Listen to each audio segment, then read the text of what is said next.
వాళ్ళందరికీ కూడా అందరికీ మాట చెప్పి వాళ్ళందరినీ కూడా అడ్డగోలుగా మోసం చేశా. ఈరోజు జగనే ఉంటే ఈ పథకాలన్నీ రావడమే కాకుండా ఈ చదువుకుంటా ఉన్న ఈ పిల్లలకు విద్యా దీవెన వసతి దీవెన కింద వాళ్ళ ఫీజులు కూడా జగన్ కట్టి ఉండేవాడు. అవి కూడా మోసం చేశాడు. పొదుపు సంఘాల అక్క చెల్లెమ్మలకు 0 వడ్డీ కింద డబ్బులు జమ చేయాలి, అది మోసం చేశాడు. అది కూడా ఇవ్వకుండా ఇలా ప్రతి ఏరియాలోనూ కూడా ప్రతి ఒక్కరిని కూడా రైతులను మొదలు పెడితే రైతులను, చిన్న పిల్లలను, పెద్ద పిల్లలను, అక్క చెల్లెమ్మలను ప్రతి ఒక్కరిని కూడా మోసం చేసిన ఈ చంద్రబాబు ఏ ఒక్కరూ కూడా ప్రశ్నించకూడదు, ఏ ఒక్కరూ రోడ్ల మీదకి రాకూడదు, ఏ ఒక్కరూ చంద్రబాబు నాయుడు గారిని నిలదీయకూడదు అని రాష్ట్ర వ్యాప్తంగా రెడ్ బుక్ పాలన సాగిస్తూ ఉన్నారు. రెడ్ బుక్ పాలనలో చంద్రబాబు నాయుడు ఆయన కొడుకు రాష్ట్రంలో రెడ్ బుక్ పాలన వాళ్ళు తెరిచి కక్ష సాధింపు చర్యలు వాళ్ళు చేస్తూ ఉంటే అక్కడి నుంచి మొదలైతే నియోజకవర్గ స్థాయిలో ఎమ్మెల్యేలు, మండల స్థాయిలో మండల నాయకులు, గ్రామ స్థాయిలో గ్రామ నాయకులు వీళ్ళందరూ కూడా రెడ్ బుక్లు వాళ్ళు తెరిచేసి వాళ్ళు ఊర్లలో ఆధిపత్యం కోసం ఏ రకంగా వ్యవస్థలను భ్రష్టిస్తూ పోలీసులను నిస్తేదం చేస్తూ పోలీసుల సమక్షంలోనే ఏ రకంగా లా అండ్ ఆర్డర్ను నాశనం చేస్తా ఉన్న పరిస్థితి ఈ గ్రామంలో, ఈ సీతారాంపురం గ్రామంలో సుబ్బరాయుడన్న కుటుంబానికి జరిగిన అన్యాయం ఒక్కసారి గమనిస్తే ఇక్కడే కనిపిస్తుంది. ఇదే గ్రామంలో ఆధిపత్యం కోసం బూతుల్లో ఏజెంట్ల కింద కూర్చున్న వాళ్ళు, సుబ్బరాయుడన్న కుటుంబం బూతుల్లో ఏజెంట్ల కింద కూర్చున్నారని ఇదే గ్రామంలో అదే రోజు సుబ్బరాయుడన్న ఒక్క కుటుంబమే కాకుండా మిగిలిన 3 కుటుంబాలు కూడా బూతుల్లో ఏజెంట్ల కింద కూర్చున్నారని చెప్పి పెద్దిరెడ్డి కుటుంబం, నాగశేఖర్ వాళ్ళ ఫ్యామిలీ, పల్లం శేఖరు, పెద్దిరెడ్డి కుటుంబం సభ్యులు, వీళ్ళందరినీ కూడా ఈ గ్రామానికి సంబంధించిన ఇక్కడ నాయకుడు మన నారపురెడ్డి వీళ్ళందరినీ కూడా చంపాలి అని ఏకంగా ఎంత దారుణంగా ఈ గ్రామంలో జరిగిన రాజకీయాలు చూస్తే నిజంగా ఆశ్చర్యం అనిపిస్తుంది. అసలు ఈ గ్రామంలో, ఈ రాష్ట్రంలో లా అండ్ ఆర్డర్ ఉందా లేదా అన్నదానికి ఈ గ్రామంలో జరిగిన ఘటన ఒక ఉదాహరణగా కూడా చరిత్రలో ఎప్పుడు కూడా నిలిచిపోతుంది. ఈరోజు నిజంగా ఎంత ఆశ్చర్యంగా జరిగింది అని అంటే ఈ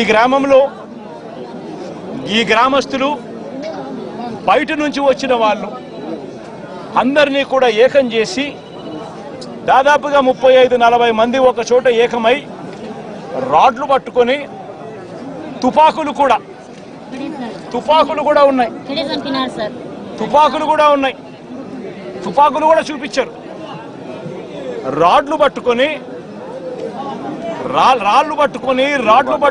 కర్రలు పట్టుకొని కత్తులు పట్టుకొని వాళ్ళు ఈ గ్రామానికి వాళ్ళంతా కూడా ఇక్కడ చేయడానికి, స్వైర విహారం చేయడానికి అందరూ కూడా ఏకమవుతా ఉంటే ఇదే గ్రామంలో నివాసం అంటా ఉన్న నారపురెడ్డి ఎస్ఐకి ఫోన్ చేసింది 9:30 గంటలకు ఫోన్ చేశాడు.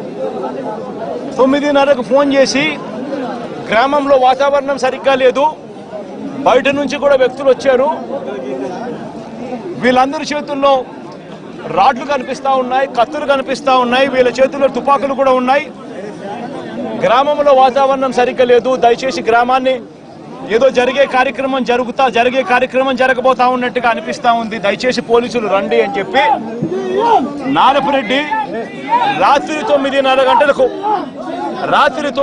గంటలకు ఎస్ఐకు తాను ఫోన్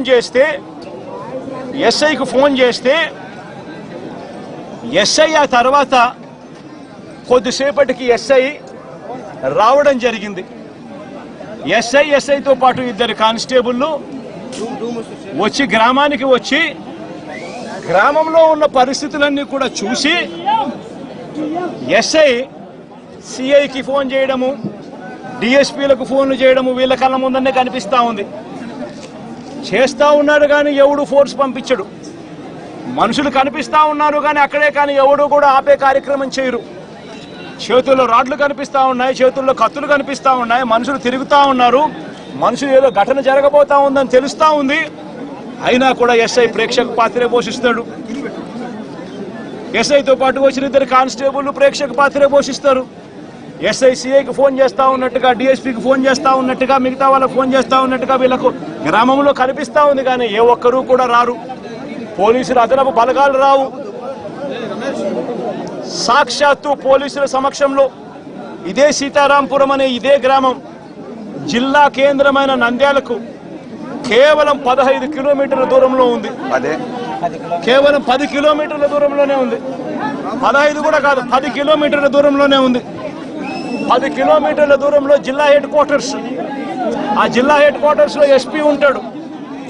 ఆ జిల్లా హెడ్ క్వార్టర్స్లో ఎస్పీ ఉంటాడు. ఆ జిల్లా హెడ్ క్వార్టర్స్లో ఎస్పీ ఉంటాడు. ఇక్కడ నుంచి కేవలం 10 నిమిషాల దూరంలోనే డిఎస్పీ ఆఫీసు. ఇక్కడ నుంచి డిఎస్పీ ఆఫీసు కేవలం 10 నిమిషాల దూరం. ఎస్పీ ఉండేది కేవలం 10 కిలోమీటర్ల దూరంలో ఎస్పీ ఉన్నాడు నంద్యాల హెడ్ క్వార్టర్స్లో. ఇటువంటి పరిస్థితుల్లో ఈ గ్రామానికి కన్నా పోలీసులు కన్నా పంపించి ఉండింటే, ప్రొటెక్షన్ పంపించి ఉండింటే ఈ గ్రామంలో ఘటన జరిగి ఉండేది కాదు. సాక్షాత్తు ఎస్ఐ చూస్తూ ఉన్నాడు, సాక్షాత్తు కానిస్టేబుల్ చూస్తూ ఉన్నారు. వీళ్ళందరూ చూస్తూ ఉండగానే అదనపు బలగాలు ఏ ఒక్కరూ కూడా ఇక్కడికి రాకుండా 12:20 ఏకంగా స్వైర విహారం చేస్తూ ఏకంగా ఇక్కడే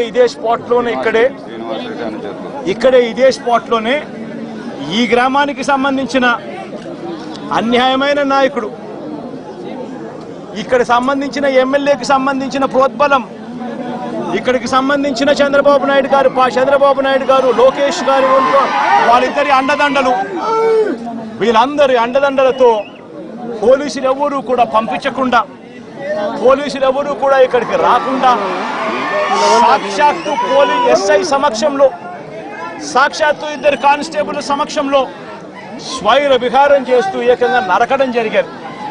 సుబ్బరాయుడిని హతమార్చారు, మిగతా ఇద్దరిని కొట్టారు, మిగతా 2 కుటుంబాలలో కొట్టారు.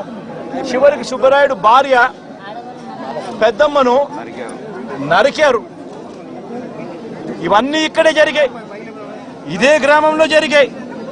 కానీ ఎస్ఐ కానీ కానిస్టేబుల్ కానీ ఎవరు కూడా ఆపగలిగే పరిస్థితి కూడా లేదు. ఆపగలిగిన పరిస్థితి దేవుడెరుగు. అడిషనల్ ఫోర్స్ రాకపోవడం కదా దేవుడెరుగు. చివరికి వీళ్ళు హత్య చేసిన తర్వాత 12:59 ఆ ఫోన్ చేసిన 9:30కు ఫోన్ చేసిన ఎస్ఐ వచ్చినాడు. ఎస్ఐ ఊరికి వస్తే ఎస్ఐ నారపరెడ్డిని నువ్వు పోలీస్ స్టేషన్కి వెళ్ళిపో అని చెప్పి ఎస్ఐ చెప్తే నారపరెడ్డి పోలీస్ స్టేషన్లో ఉండి 12:59 అంటే 1 గంటకు జరిగిన ఘటన తెలుసుకొని పోలీస్ స్టేషన్ నుంచి నారపరెడ్డి ఎస్పీకి ఫోన్ చేస్తాడు. ఎత్తే పరిస్థితి ఉండదు. మనుషులు అక్కడే ఉన్నారు, చంపినారు. వాళ్ళని కనీసం పట్టుకోండి, జరిగింది ఇన్సిడెంటు నాకు తెలుస్తూ ఉంది, నేను ఫోన్ చేస్తూ ఉన్నాను. మా ఇంటి దగ్గర సీసీ కెమెరాలు ఉన్నాయి. సీసీ కెమెరాల దగ్గర నుంచి వచ్చిన ఫుటేజ్ నా ఫోన్లో కూడా లోడ్ అవుతా ఉంది. మీకు కూడా పంపిస్తూ ఉన్నాను, కావాలంటే చూసుకోండి, చెయ్యండి. ఎస్ఐలు అక్కడే ఉన్నారు, ఎస్ఐ సమక్షంలోనే ఇవన్నీ జరుగుతూ ఉంది అని అంటే అప్పటికి కూడా పట్టుకునేదానికి కూడా కనీసం అదనపు ఫోర్స్ రాదు. చివరికి చంపినోళ్ళు ఊరు దర్జాగా విడిచిపెట్టి వెళ్ళే పరిస్థితి. చంపేసి ఎస్ఐ సమక్షంలో, కానిస్టేబుల్ సమక్షంలో, 2 కానిస్టేబుల్ సమక్షంలో చంపేసి ఊరు కూడా విడిచిపెట్టి వెళ్ళిపోతా ఉన్నారు. చంపేసిన వాళ్ళను కనీసం పట్టుకునే నాతుడు లేడు. పోలీసులు పట్టుకునేదానికి కూడా కనీసం పోలీసులు రాలా. ఇన్సిడెంట్ జరిగిన తర్వాత 12:59కి ఫోన్ చేశాడు నారపరెడ్డి ఎస్పీకి. మళ్ళీ రాత్రి 1:08 మళ్ళీ ఫోన్ చేశాడు నారపరెడ్డి ఎస్పీకి. మళ్ళీ 1:08 ఫోన్ చేసి తాము ఎస్పీ ఆఫీస్కి వస్తున్నామంటూ నారపరెడ్డి నేరుగా జిల్లా ఎస్పీకి ఫోన్ చేశాడు. అయినా పట్టించుకునే పరిస్థితి లేదు. చంపిన వాళ్ళను వెళ్ళిపోయేట్టుగా సహకరించిన పోలీసులు ఆ తర్వాత మళ్ళీ 3:18 మళ్ళీ ఎస్పీకి మళ్ళీ నారపరెడ్డి ఫోన్ చేశాడు. హంతకుల ముఠాలో ఒక వ్యక్తిని అతి కష్టం మీద మేము పట్టుకోగలిగినాము. ఆ పట్టుకున్న వ్యక్తిని మీ దగ్గరికి తీసుకొని వస్తాము, మీకు సరెండర్ చేస్తున్నాము, ఆ మనిషిని తీసుకోండి, మీరు అరెస్ట్ చేసి మిగతా వాళ్ళని కూడా పట్టుకునే కార్యక్రమం చేయండి అని 3:18 ఆయన ఫోన్ చేస్తాడు. మీ దగ్గరకు ఆఫీస్కి వచ్చినాము, ఆఫీస్ బయటనే మేము ఉన్నాము, దయచేసి మీరు రండి అని చెప్పి ఎస్పీకి చెప్తాడు. చివరికి ఎస్పీ రాత్రి 3:20 నారపరెడ్డికి ఫోన్ చేసి మీరు పట్టుకున్న రమణ అనే వ్యక్తిని నంద్యాల 3 టౌన్ పోలీస్ స్టేషన్లో అప్పగించాలని చెప్తాడు ఎస్పీ. తర్వాత కొందరు పోలీసులు వచ్చి రమణను ఎస్పీ ఆఫీసులోకి తీసుకుపోయారు. ఇంత దారుణంగా జరుగుతూ ఉంది. అంటే నేను అడుగుతా ఉన్నట్టు కొన్ని సూటు ప్రశ్నలు నేను అడుగుతా ఉన్నా. నేను ఒకటే అడుగుతా ఉన్నా, ఈ గ్రామంలో ఈ ఘటన జరుగుతూ ఉంది అని చెప్పి మీకు ఫోన్లు వచ్చినాయి. ఫోన్లు వచ్చిన తర్వాత ఎస్ఐ వచ్చినాడు, కానిస్టేబుల్ సమక్షంలో జరుగుతూ ఉన్న విషయాలు చూశాడు. చూసిన తర్వాత కూడా ఎందుకు అడిషనల్ ఫోర్సు ఈ గ్రామానికి రాలేదు? నా మొట్టమొదటి ప్రశ్న, ఎందుకు రాలేదు? తర్వాత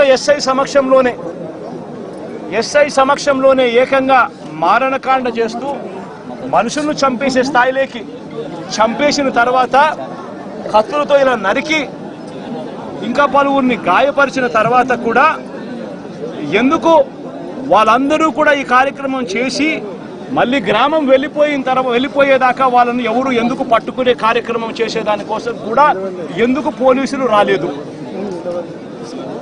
నేను అడుగుతా ఉన్నా ఈ ప్రశ్నలన్నిటికీ. ఎవరు ప్రోద్బలం ఉంది? ఎవరు ఈ పోలీసులను ఆడిస్తూ ఉన్నారు?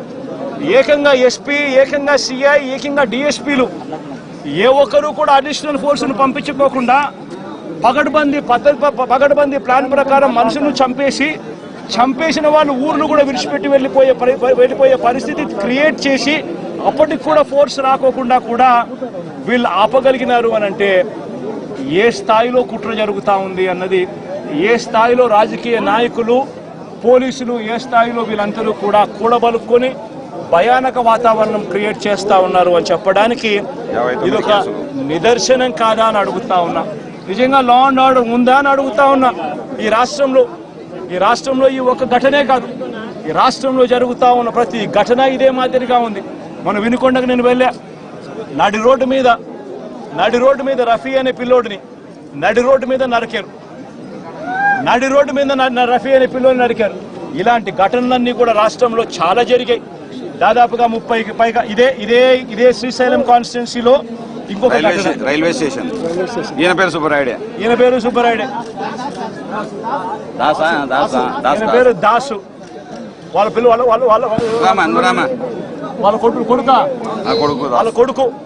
వాళ్ళ కొడుకు నా దగ్గరికి వచ్చి, అన్న మా ఇదే కాన్స్టిట్యున్సీ నాది, మా నాన్న దాసు, మా నాన్నను కూడా జూన్ 26వ తారీఖున పట్టపగలు 12 గంటలకు ఇదే మాదిరిగానే చంపారని చెప్పి దాసు ఇదే కాన్స్టిట్యున్సీ మాదిరిగా ఫోటోలు చూపిస్తా ఉన్నాడు. ఎస్ఐ కూడా చెప్పాడు. ఇక్కడ ఆశ్చర్యం ఏమిటంటే ఇన్సిడెంట్ జరగనిస్తారు, చంపేస్తారు, భయానక వాతావరణం క్రియేట్ చేస్తారు. ఆ తర్వాత తప్పనిసరి పరిస్థితిలో కేసు పెట్టాల్సిన పరిస్థితి వచ్చినప్పుడు ఆ కేసును ఆ చిన్న ముద్దాయిల దగ్గర, చిన్న మనుషుల దగ్గరనే ఆ కేసు ఆపేస్తూ ఉన్నారు. ఆ కేసును అక్కడ ఆపితే ఇటువంటి ఘటనలు ఆగిపోతాయా? చేపించిన వాళ్ళు ఎవరు? చేయించిన వాళ్ళు ఎవరు? ఆ ఎమ్మెల్యేల పేర్లు ఎందుకు రావడం లేదు కేసుల్లోకి? ఎందుకు వాళ్ళను కూడా ముద్దాయిలుగా ఎందుకు చేర్చడం లేదు? ఎప్పుడైతే వాళ్ళను కూడా చేర్చడం మొదలు పెడతామో, ఎప్పుడైతే చేసిన తప్పుకు, ఎందుకు ఇదే ఘటన సుబ్బరాయుడిని చంపినారు. నేను అడుగుతా ఉన్నా, సుబ్బరాయుడిని చంపిన వాళ్ళు అదే శ్రీనివాస్ అనే వ్యక్తి వీళ్ళు వాళ్ళ కాల్ రికార్డ్స్ చూస్తే వాళ్ళు బుడ్డా రాజశేఖర రెడ్డికి ఫోన్ చేసిండరా, వాళ్ళు ఆ తర్వాత చేసిన వాళ్ళకు ఫోన్ చేసిండరా? ఆ కాల్ రికార్డ్స్ చూస్తే సరిపోదా? తెలీదా వాళ్ళు మర్డర్ జరగకముందు మర్డర్ జరిగిన తర్వాత ఎవరికి ఫోన్ చేశారని చెప్పి వాళ్ళని చూసుకొని అది తీసుకొని వచ్చి వాళ్ళ మొక్కలు పెట్టలేరా? ఎందుకు పెట్టలేకపోతా ఉన్నారు? ఎందుకు ఆ కేసును వాళ్ళ దాకా పోనీకోకుండా ఆపుతున్నారు? ఇదే విషయం వినుకొండలో కూడా జరిగింది. ఇదే విషయం ప్రతి చోట కూడా ఇదే మాదిరిగానే జరుగుతూ ఉంది. రాష్ట్రంలో పూర్తిగా లా అండ్ ఆర్డర్ క్షీణించిపోయిన పరిస్థితి. నేను ఒకటే చెప్తా ఉన్నా, జరిగిన ఈ ఘటన ఖచ్చితంగా హైకోర్టులో గట్టిగా దీనికి సంబంధించి హైకోర్టు అవసరమైతే సుప్రీంకోర్టు దాకా కూడా తీసుకొని పోయే కార్యక్రమం చేస్తాం. ఈ గ్రామంలో వీళ్ళందరికీ రక్షణ ఏజెంట్లుగా కూర్చున్న వీళ్ళందరికీ కూడా రక్షణ లేదు అని భయపడే పరిస్థితి నుంచి రక్షణ ఖచ్చితంగా పోలీసులు కల్పించాలి అని చెప్పి కోర్టుల ద్వారా ఉత్తర్వులు తీసుకొని వచ్చి ఖచ్చితంగా ఈ గ్రామంలో పికెట్ ఏర్పాటు అయ్యేట్టుగా ఖచ్చితంగా చేసి ఖచ్చితంగా వీళ్ళని కాపాడుకునే కార్యక్రమం ఖచ్చితంగా జరగాలి. అప్పుడే డెమోక్రసీ అన్నది రాష్ట్రంలో బతికే ఉంది అన్నది కొద్దో గొప్ప కనీసం ఎవరికైనా కూడా అర్థమయ్యే పరిస్థితి అన్న కనీసం ఉంటుంది. ఇదొకటే కాకుండా హత్య చేసిన వాళ్ళను మాత్రమే కాదు, హత్య చేయించిన వాళ్ళను కూడా ఖచ్చితంగా కేసులు పెట్టాలి. ఖచ్చితంగా వాళ్ళను కూడా ముద్దాయిలుగా చేరుస్తూ ఖచ్చితంగా వాళ్ళను కూడా జైల్లో పెట్టించే కార్యక్రమం జరగాలి. ఇది ఖచ్చితంగా డిమాండ్ చేస్తూ ఉన్నాం. ఈ మాదిరిగా ఇది ఖచ్చితంగా ఇవన్నీ చేస్తేనే రాష్ట్రంలో ఈ అరాచకాలు ఆగిపోతాయి. లేదనేటట్టుగా అయితే ఇదే ఎమ్మెల్యే, స్థానిక ఎమ్మెల్యే ఇదే బుడ్డా రాజశేఖర రెడ్డి తాను ఆ వీడియో క్లిప్పింగ్ ఇదే తాను ఆత్మకూరులో విజయోత్సవ సభ అని చెప్పి మీటింగ్ పెట్టి ఇదే బుడ్డా రాజశేఖర రెడ్డి అనే వ్యక్తి ఇదే స్థానిక ఎమ్మెల్యే మాట్లాడిన మాటలు ఒకసారి ప్రతి మీడియా ఛానల్కు నేను చెప్తా ఉన్నా, ఆ టెలికాస్ట్ చేయండి. మీ వీడియో ఛానల్ మీ టీవీ ఛానళ్లలో మీ యూట్యూబ్ ఛానళ్లలో ఖచ్చితంగా ఇది టెలికాస్ట్ కూడా చేయండి. ఆత్మకూరులో విజయోత్సవ సభ పెట్టి ఒక ఎమ్మెల్యే మాట్లాడిన మాటలు, ఇదే స్థానిక ఎమ్మెల్యే మాట్లాడిన మాటలు, తాను మాట్లాడుతూ తాను అన్న మాటలు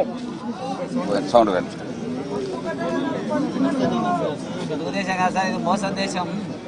పచ్చబిల్లలు ఇచ్చి అందరిని చంపమని పంపించండి.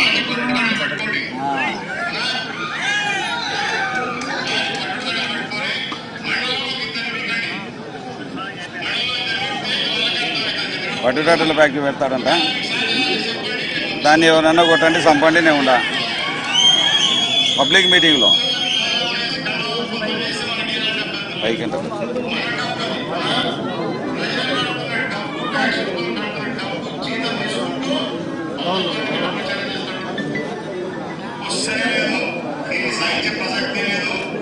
మండలానికి ఇద్దరిని చంపాలంటారు. మండలానికి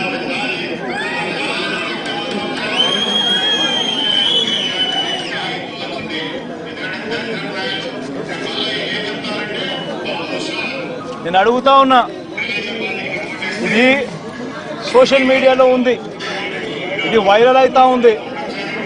ఎందుకు ఆ మనిషి మాట్లాడిన మాటలేంటి? మండలానికి మీరు ఇద్దరిని చంపండి, నేను ఉంటాను, నేను పోలీసుని నేను చూసుకుంటానంటాను. మీరు దాడులు చేయండి, మీరు దాడులు చేయండి, మీరు చంపండి, పోలీసులు నేను చూసుకుంటాను, కేసులు నేను చూసుకుంటాను అని చెప్తా ఉన్నాడు. విజయోత్సవ సభ పెట్టి మండలానికి ఇద్దరినన్నా కానీ కనీసము చంపండి అని చెప్తా ఉన్నాడు.